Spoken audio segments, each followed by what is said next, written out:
Então, vamos conversar um pouco, vamos refletir um pouco sobre essa proposta, sobre esse assunto, sobre esse tema, o significado de Jesus para mim, o significado de Jesus para nós. Para a doutrina espírita, Jesus é o nosso modelo e guia. É o que nós verificamos na questão 625 do Livro dos Espíritos, quando Kardec pergunta aos benfeitores espirituais qual é o tipo mais perfeito que Deus ofereceu ao homem para servir de guia e modelo para a humanidade. E a resposta foi direta: vede Jesus. Jesus, então, é para nós um guia. Jesus é para nós um modelo. Guia é o que nós seguimos, modelo é o que nós copiamos. Então, Jesus é para ser seguido, Jesus é para ser copiado. Segui-lo como? Pelos seus ensinos. Copiá-lo de que forma? Pelos seus exemplos. Então, essa é a ideia que os Espíritos nos trazem. O ser que para nós nos dá a referência de como viver. Nos dá a referência de quem nós somos, por que aqui na Terra estamos e qual o nosso objetivo. O nosso objetivo enquanto seres espirituais. É isso que os Espíritos nos disseram, de uma maneira direta, quando responderam a essa pergunta: vede Jesus. Então, observemos Jesus. Tenhamos Jesus como referência das nossas vidas. Jesus como referência da nossa maneira de ser. Modelo. Modelo é como se nos perguntasse a cada dia, nós mesmos nos perguntando: como Jesus seria? Como Jesus faria as coisas que eu faço? Como Jesus seria a pessoa que eu sou? Como Jesus agiria nas circunstâncias nas quais eu ajo? Essa é a ideia do modelo. Essa é a ideia de colocar Jesus sempre como referência, como modelo, como indicador, como até indicativo, indicativo de conduta, indicativo de sentimentos. É essa a ideia que nós trazemos com Cristo. É isso que Kardec também ponderou quando nos traz o Evangelho segundo o Espiritismo e na sua introdução, Kardec nos apresenta Jesus, mas nos chama a atenção para qual aspecto ou por meio de qual prisma nós olharemos Jesus, nós devemos olhar Jesus. E ele então escreve na introdução do Evangelho segundo o Espiritismo: as matérias contidas nos evangelhos podem ser divididas em 5 partes. Os atos comuns da vida do Cristo, as palavras que serviram para estabelecimento dos dogmas, os milagres, as predições e o ensino moral. E ele diz ainda, dessas 5 partes, as 4 primeiras sempre foram motivos de controvérsias. Ou seja, os atos comuns da vida do Cristo. Jesus nasceu em Belém, Jesus nasceu em Nazaré, Jesus tinha irmãos, Jesus não tinha irmãos. Os milagres, se ele fez milagres, não fez milagres, se derrogou leis, se não derrogou leis. As predições, Jesus previu o fim dos tempos, não previu o fim dos tempos. As palavras que serviram para estabelecimento dos dogmas, Jesus era Deus, Jesus não era Deus. Essas 4 partes, Kardec nos diz que sempre foram motivos de controvérsias. Como a nos dizer que se nos enveredássemos por essas partes, se essas partes forem os prismas pelos quais olharemos Jesus, nós nos perderemos nas questiúnculas, nós nos perderemos nessas querelas. Mas aí ele diz, a 5ª parte, a moral, essa é inatacável.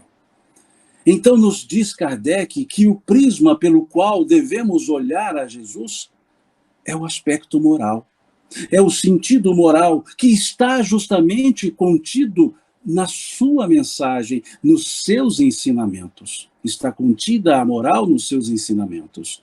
Está contida a moral nos seus exemplos. Então Kardec nos convida a olhar para Jesus pelo aspecto moral. Não pelo aspecto moralista, porque Jesus não era moralista.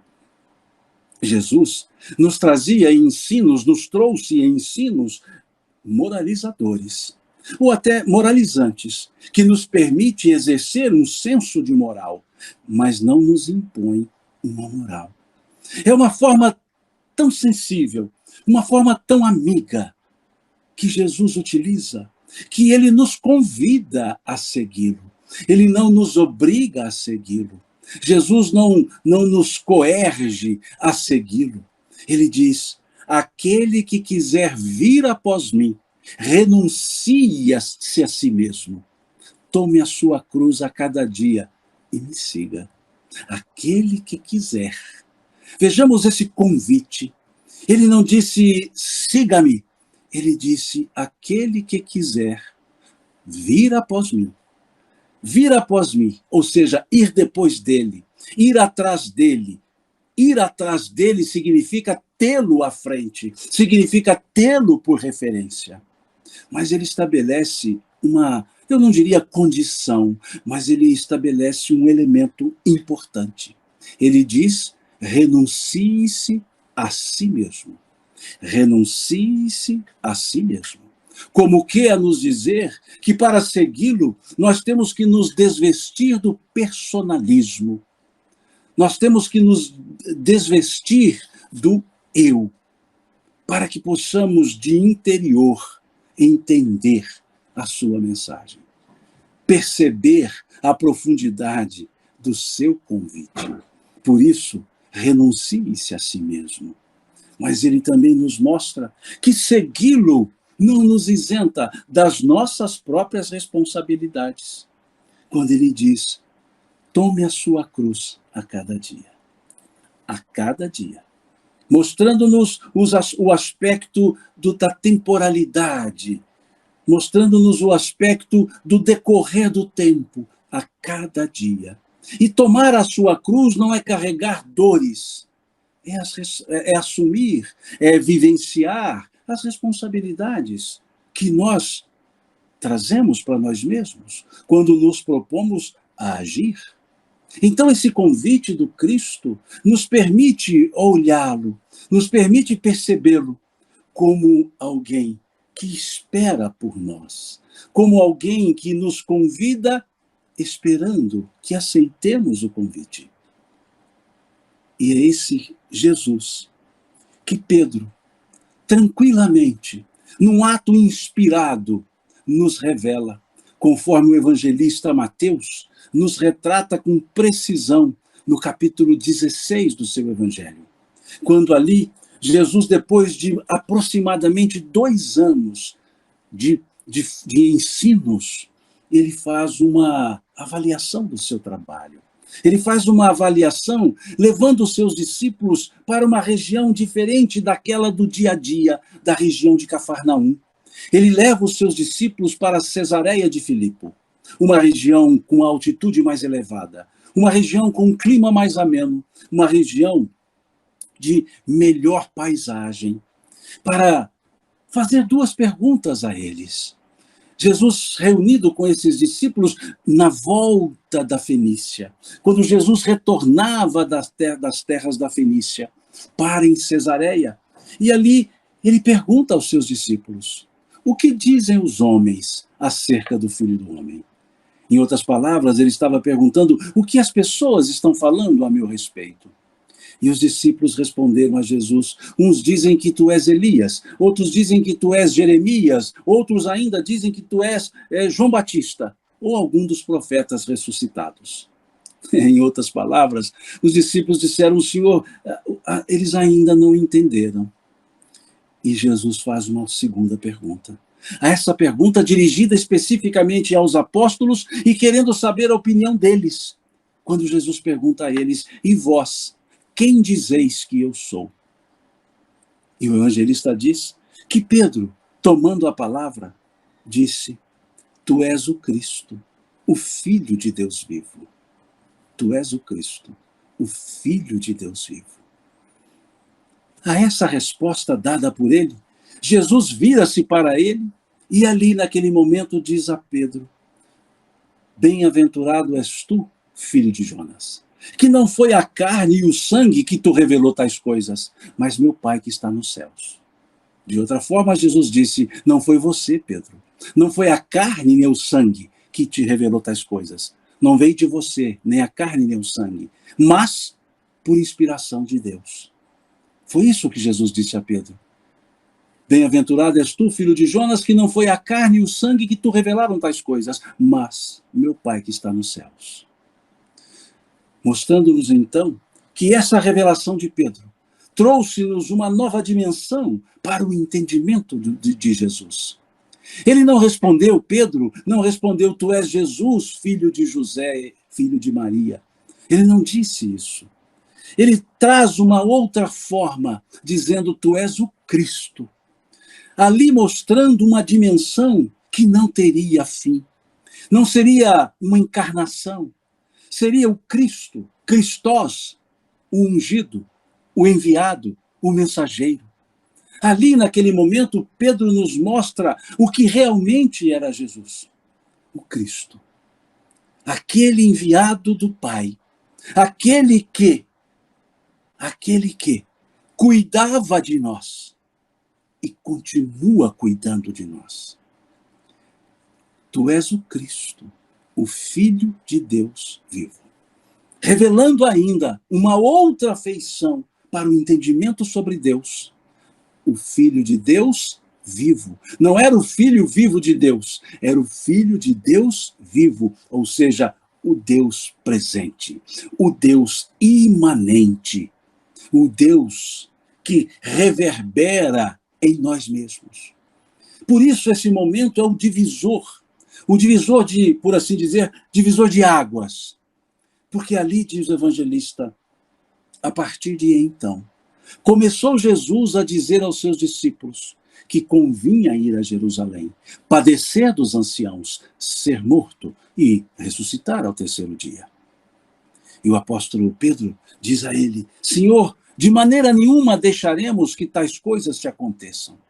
E Jesus vira-se para Pedro e diz: afasta-te de mim, Satanás, que me é motivo de escândalo. Mostrando claramente que aquela pedra que Jesus havia se referido, dizendo: tu és Cefas, tu és pedra, e sobre essa pedra edificarei minha eclesia, minha igreja, não se referia a Pedro. Porque no mesmo tempo, na mesma passagem, no mesmo tempo, na mesma passagem, Jesus diz a Pedro: afasta-te de mim, Satanás. Aquele Pedro que havia dito: tu és o Cristo, o Filho de Deus vivo. Mas a pedra, que depois o apóstolo Pedro, na sua primeira epístola, vai chamar de pedra angular, é o Cristo. A revelação que Pedro fez, Cristo, Filho de Deus vivo, era a pedra sobre a qual edificaria a eclesia, edificar-se-iam as eclesias. Ou seja, as igrejas, não instituições, os grupos de pessoas que teriam no Cristo, que teriam nos seus ensinos, que teriam nos seus exemplos a referência para viver, a referência para conviver, o Cristo. E aí diz o Cristo: edificarei minha eclesia e as portas do inferno não prevalecerão sobre ela. Mostrando-nos então que quando erigimos nossa vida sobre o Cristo, fazendo do Cristo a pedra angular, que Pedro reconhece, ele é a pedra angular, o Cristo, e diz Pedro: eu sou a pedra de tropeço, e o Cristo a pedra angular. Esse é o Cristo. É esse então que nós buscamos. A referência, é esse então que nós buscamos o que significa para nós. O que significa Jesus para nós?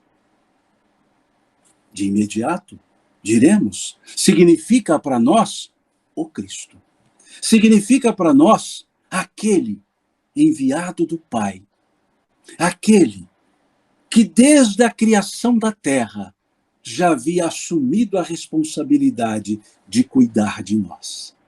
como nos fala o Espírito Emmanuel, lá no livro A Caminho da Luz. Quando nos fala da comunidade dos espíritos puros, da qual Jesus fazia parte, que se reúne num primeiro momento, numa primeira vez, para acompanhar e coordenar a formação do planeta Terra, quando do desprendimento da nebulosa solar, mostrando-nos que o Cristo está antes que o planeta estivesse. E aí entendemos uma das suas frases, quando ele diz: antes que o mundo fosse, eu sou, disse o Cristo. Antes que o mundo fosse, eu sou. Não é eu era, eu sou. Porque Jesus não era, Jesus é. Jesus é o eterno presente. Jesus é sempre o presente. Ele não é passado, ele é o presente que se manifesta no futuro, quando o futuro também se transforma em presente. Por isso ele dizer: antes que o mundo fosse, eu sou. Eu sou. Esse é o primeiro significado de Jesus.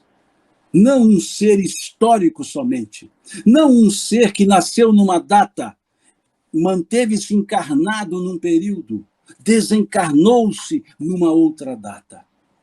Não, não é só um ser histórico que dividiu a história em antes dele e depois dele. Tanto que diz que a historiografia chama de antes de Cristo, depois de Cristo. Justamente trazendo essa ideia da permanência dos seus ensinos.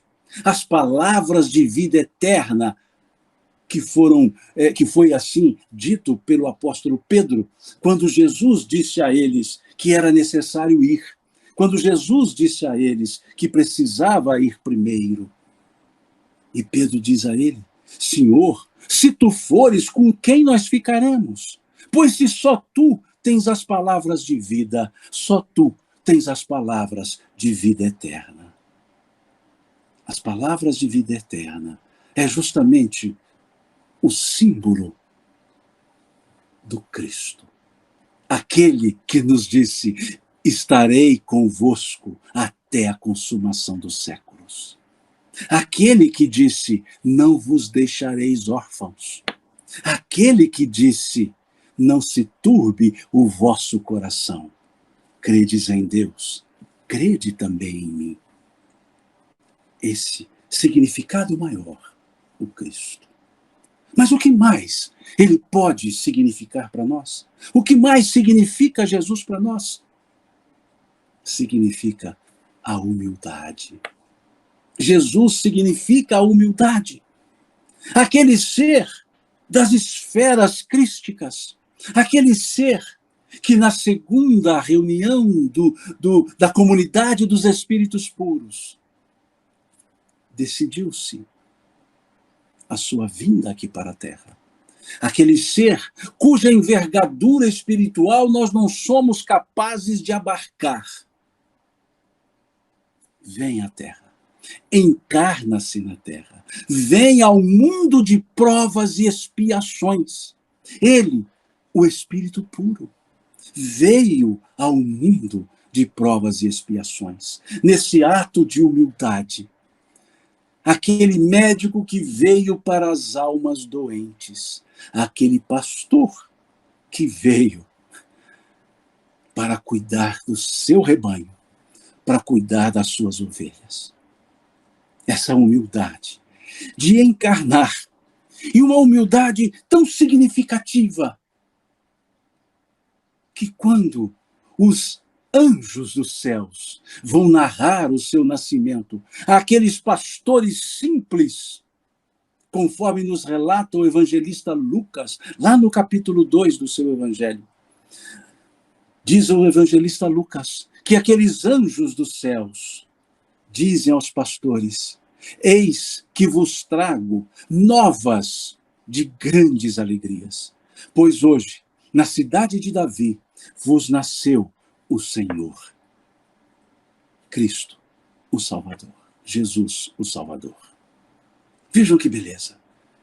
Eis que vos trago novas de grandes alegrias, Porque hoje, na cidade de Davi, vos nasceu o Salvador. Jesus o Senhor. Vos nasceu. Vejamos essa expressão, vos nasceu. O verbo nascer é um verbo intransitivo. É um verbo que, quando conjugado, não demanda complemento. Quando qualquer pessoa nasce, nós dizemos, fulano nasceu. Nós dizemos, a pessoa nasceu. Mas quando Cristo nasceu, os anjos não disseram, Jesus nasceu. Eles disseram, vos nasceu. Jesus foi o único ser que não nasceu para si, nasceu para nós. Todos nós nascemos para nós mesmos. E ele nasceu, não para ele. Os anjos disseram, vos nasceu, não disseram nasceu. Eis que hoje, na cidade de Davi, vos nasceu o Senhor, o Salvador. Vos nasceu o Salvador. Aquele que tem a humildade de nascer para as outras pessoas. Aquele que tem a humildade de construir a sua vida para as outras pessoas. A humildade é revestida num símbolo, no símbolo onde ele é colocado, a manjedoura. Aquele, me permitam a expressão, aquele coxo. Porque a manjedoura nada mais é, ou nada mais era, do que o local onde se colocava o alimento para os animais. É aquele símbolo de alimento para a alma.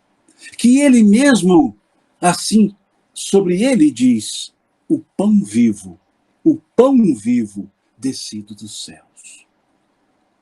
A humildade que ele demonstrou nas bodas de Caná. Nas bodas de Caná, em que sua mãe lhe pede uma atitude.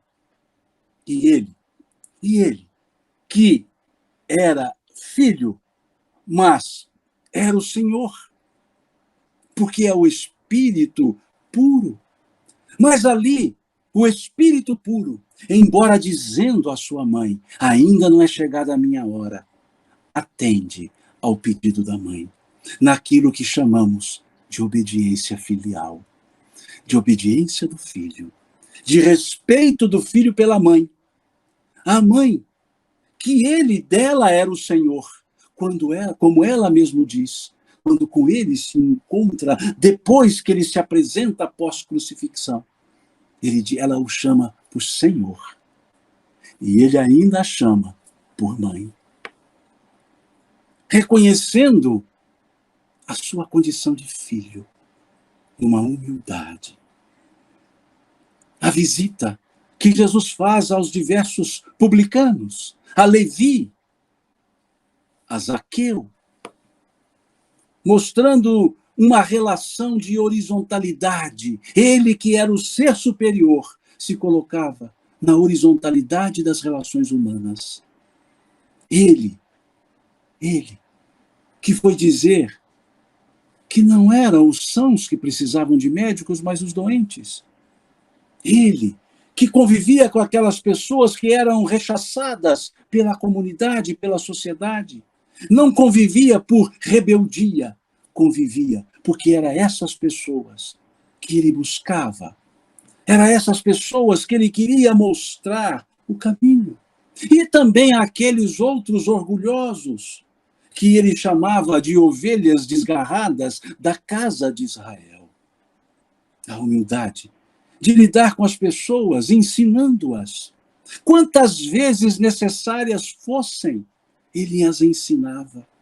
A humildade de desenvolver uma pedagogia que respeitasse e respeitava a capacidade intelectiva das pessoas com as quais ele conversava, para as quais ele levava o seu ensino, falando por parábolas.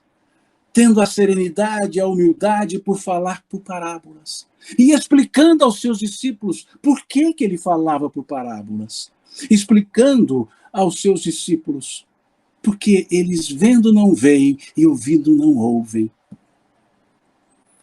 falando sobre o reino de Deus de diversas formas para os diversos grupos de pessoas, falando do reino de Deus semelhante a um homem que foi ao mar e pescou peixes quando falava com pescadores, falando do reino de Deus simbolizado pela parábola do joio e do trigo quando ele conversava com agricultores, falando do reino de Deus sobre o valor da pérola, o valor do tesouro, quando ele conversava com comerciantes, falando do reino dos céus como um fermento que leveda a massa quando conversava com as donas de casa, com as mulheres.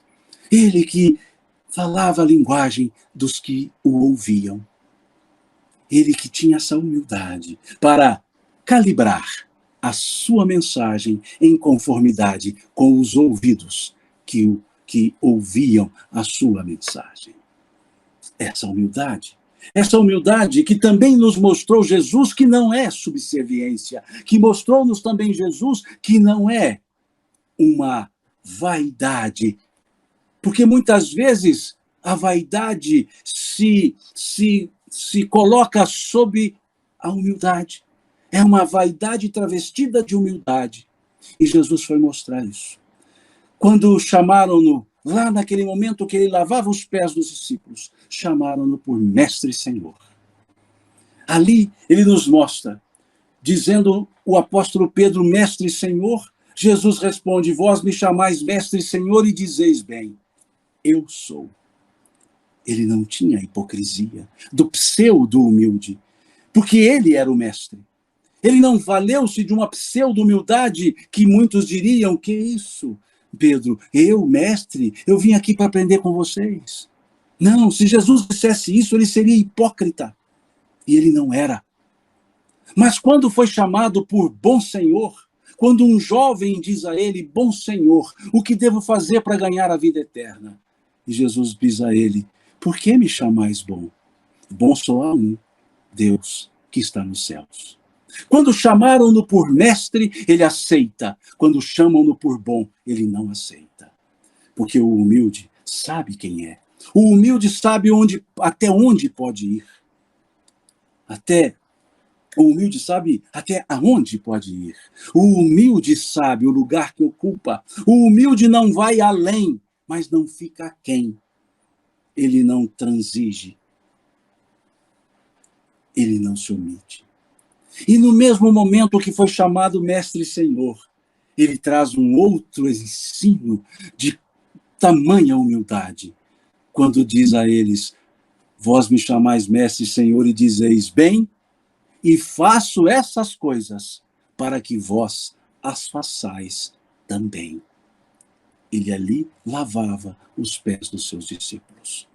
Ele ali lavava os pés daqueles que o seguiam. E ele diz, pois o Filho do Homem não veio para ser servido, e sim para servir.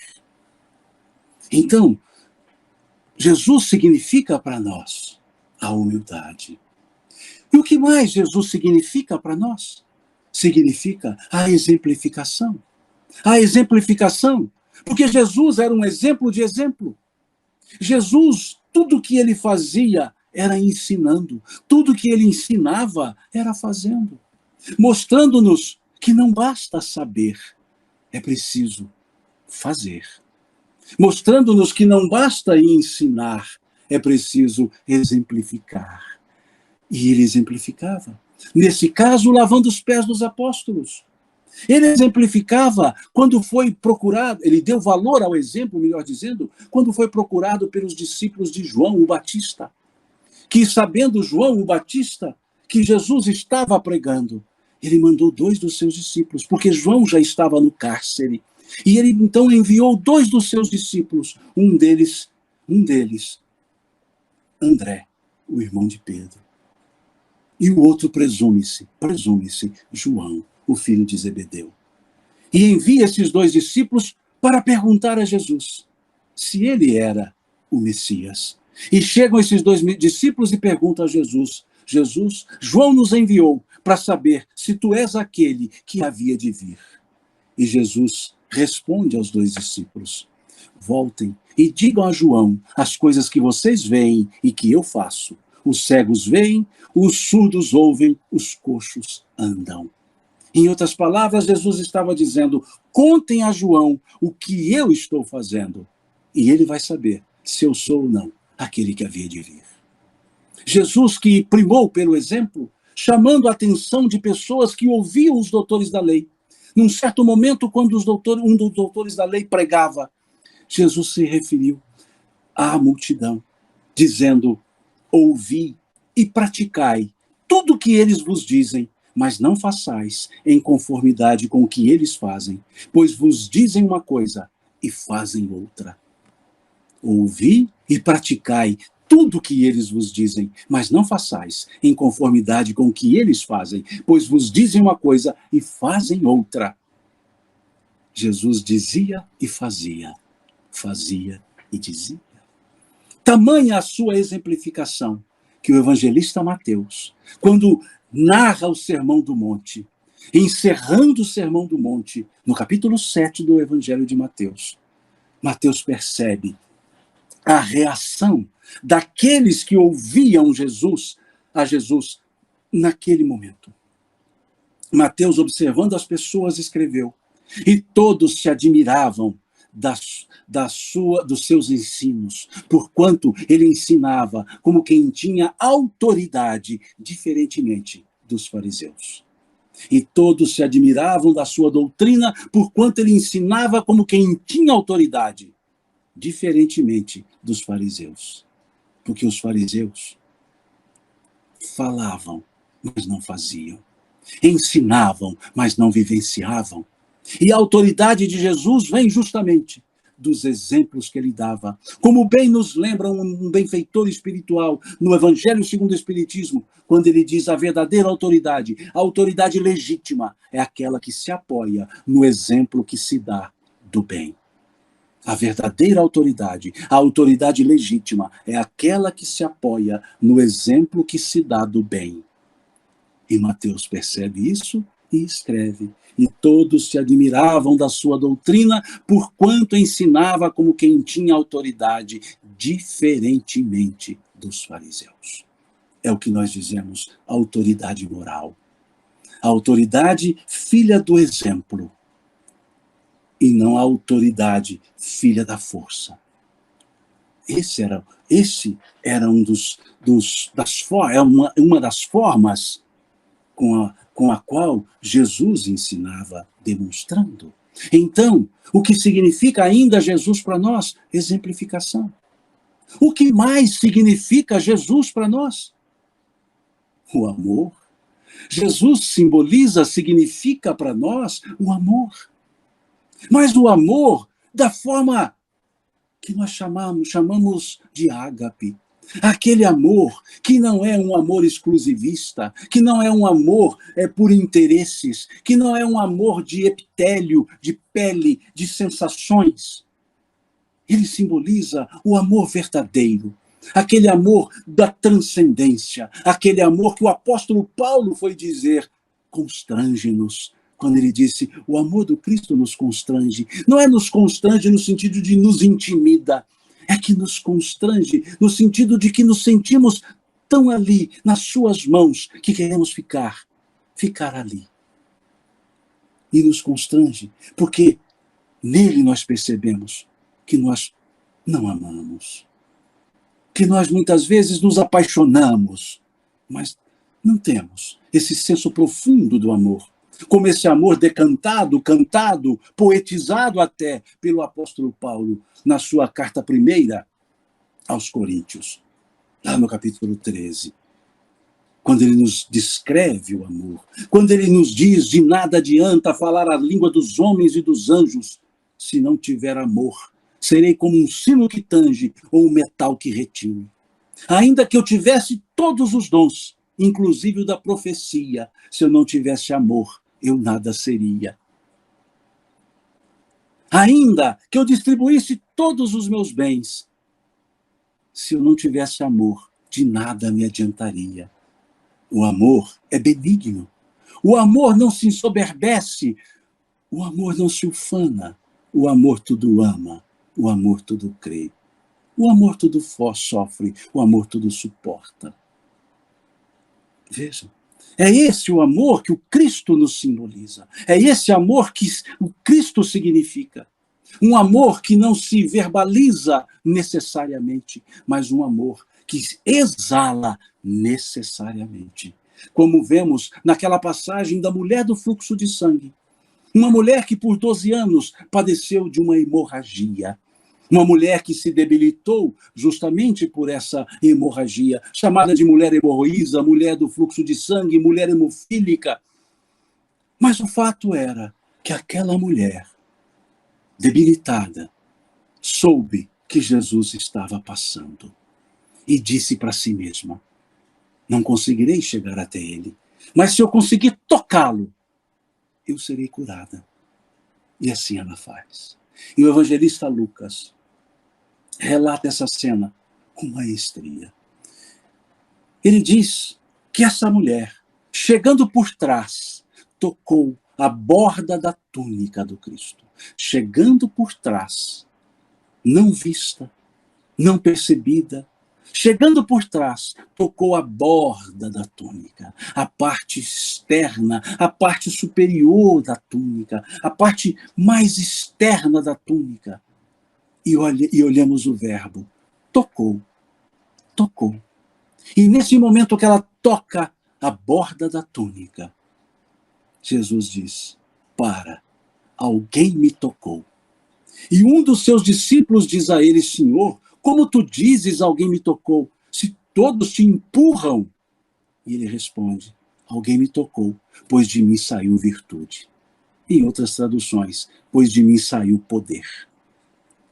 Que podemos dizer: pois de mim saiu amor. Porque esse é o amor.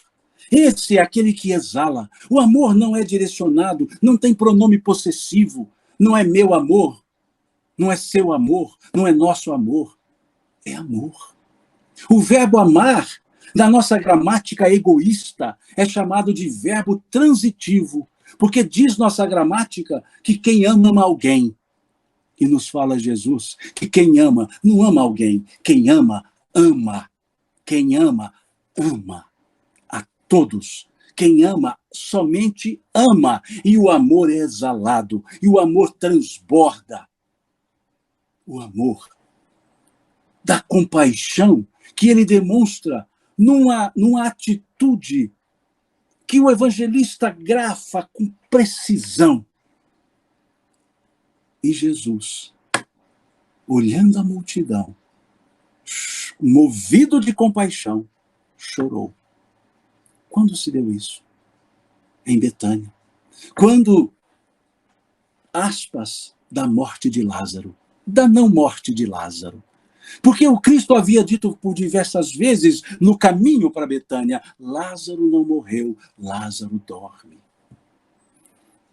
Maria e Marta, as duas irmãs, cobraram a ausência do Cristo, dizendo a ele: Senhor, se tu aqui estivesse, meu irmão não teria morrido.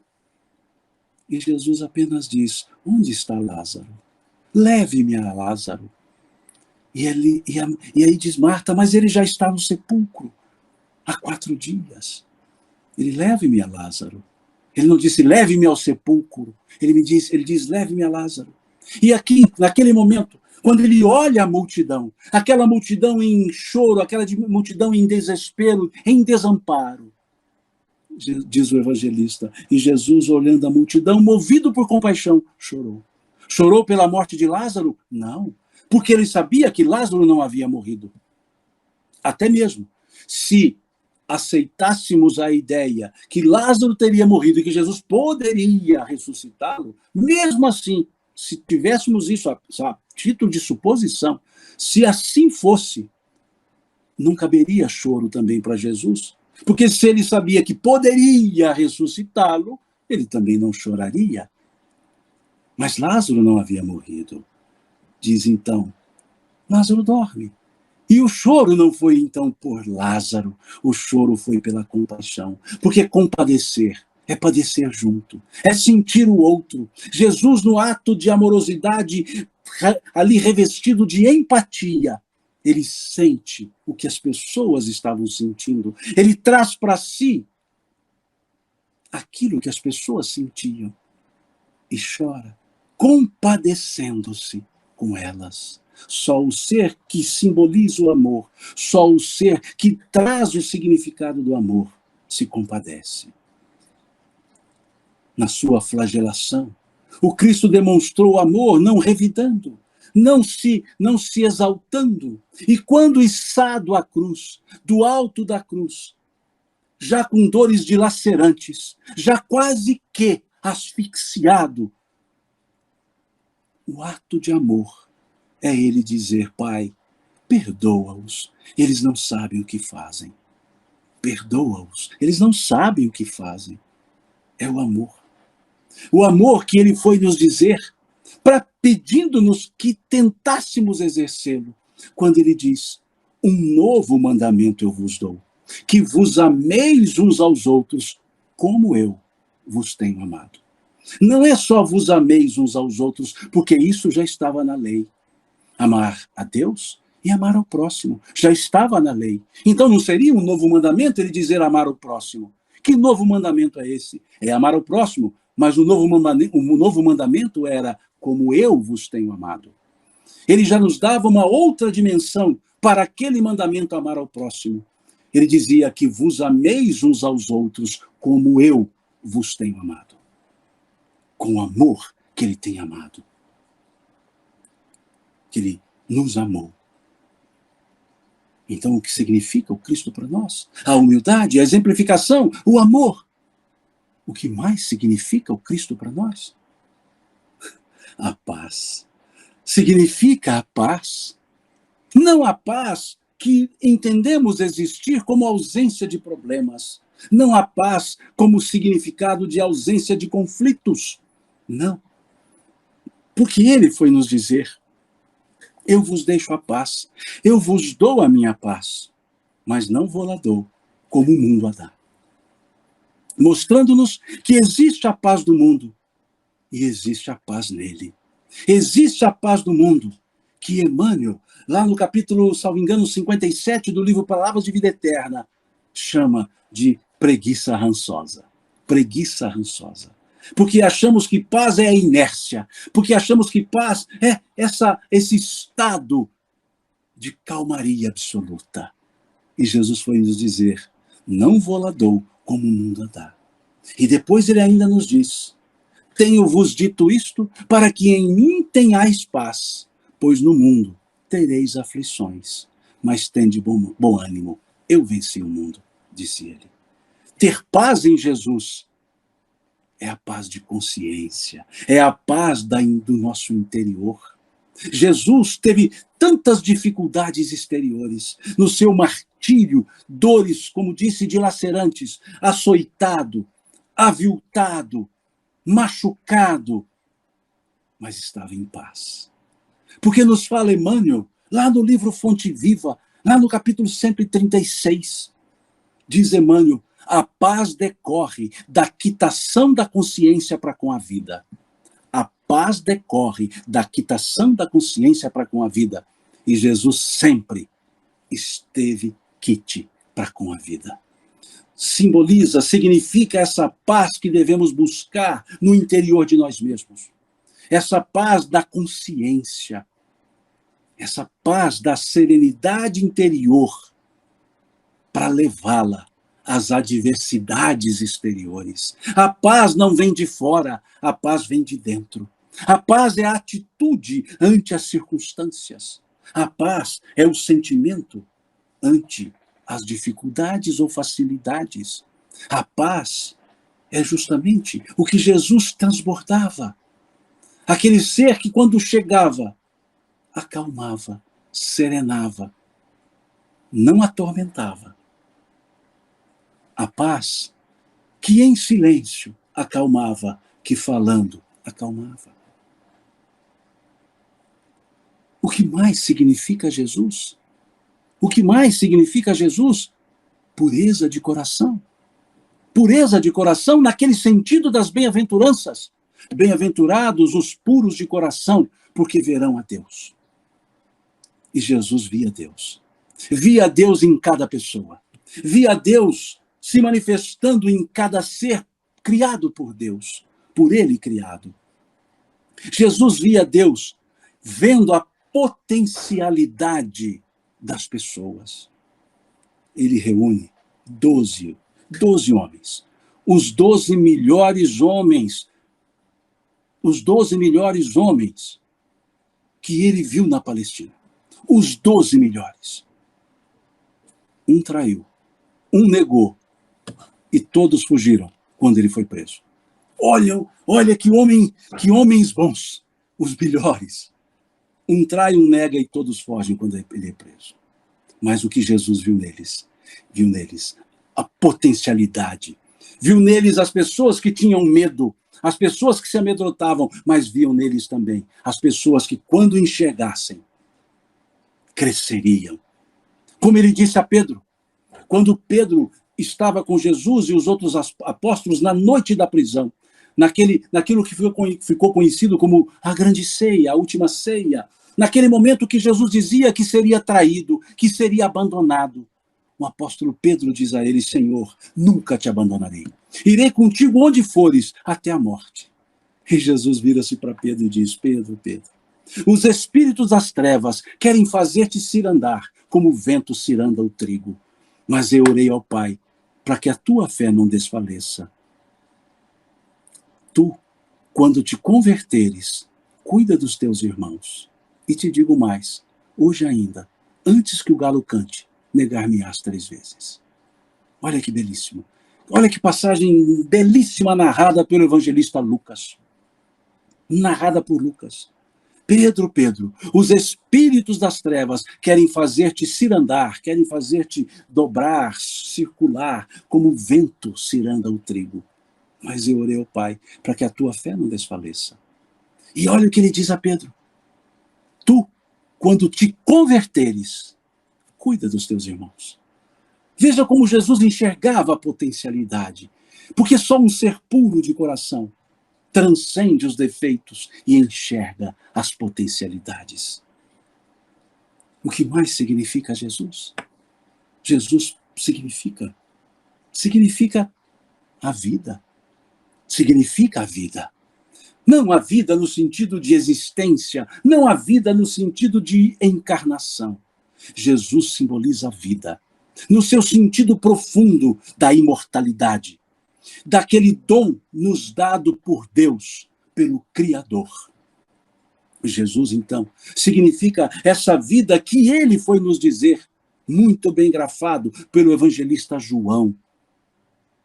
Lá no capítulo 10 do Evangelho, salvo engano, também versículo 10, quando Jesus diz: eu vim para que todos tenham vida e a tenham em abundância.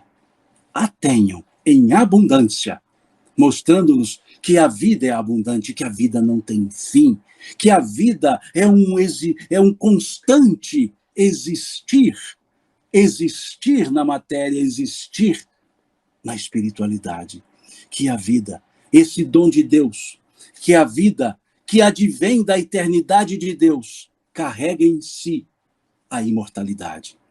O dom da eternidade, melhor dizendo, o atributo da eternidade em Deus, na vida, se reveste por imortalidade. E Jesus é esse ser que significa também a vida.